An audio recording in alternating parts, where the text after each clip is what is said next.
Matapos ang pananalasa ng Super Typhoon Uwan at Bagyong Tino sa Pilipinas, nagpaabot din ng pakikiramay at tulong ang ilang mga lider ng ibang bansa tulad ni King Charles III at Pope Leo XIV, habang ipinahihinto naman ng Thailand at napagkasunduan nitong peace deal sa Cambodia matapos masabugan ng landmine ang 4 sa kanilang sundalo sa Thai-Cambodian border. Ang mga balita sa Amerika tinutukan sa Global Headlines Report ni James Galange.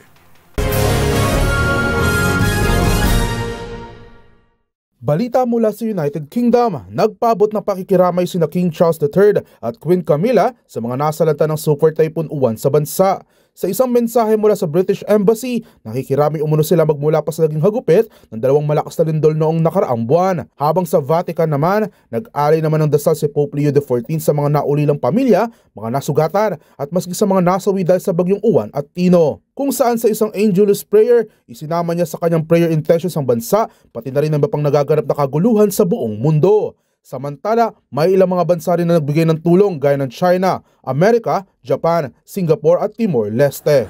Sa iba pang balita, nagdesisyon naman ang Thailand na ipagpaliban muna ang napagkasunduan na truce sa pagitan nila ng Cambodia matapos masabugan ng isang landmine ang 4 sa kanilang sundalo, kung saan ang isa ay naputulan pa ng paa. Ayon kay Thailand spokesperson Siripong Angkas sa Kuliyar, ikinokonsidera na ng bansa na i-revoke ang nangyaring deklarasyon noong ASEAN Summit kung wala magiging agarang aksyon o sagot mula sa Cambodia. Habang may posibilidad din na ang mga landmine ay maaaring nagmula pa noong panahon ng Soviet era na siya nagtanim bilang mga patibong sa naturang border. Kasalukuyang pinag-aaralan na ng Estados Unidos ang insidente na matatandang siya naghain ng peace deal sa dalawa noong nakaraang buwan. At yan naman nakalap nating balita mula sa iba't ibang panig ng mundo. Para sa MBC TV Network News, ito si James Galange ng DZRH TV, una sa Pilipinas, una sa Pilipino.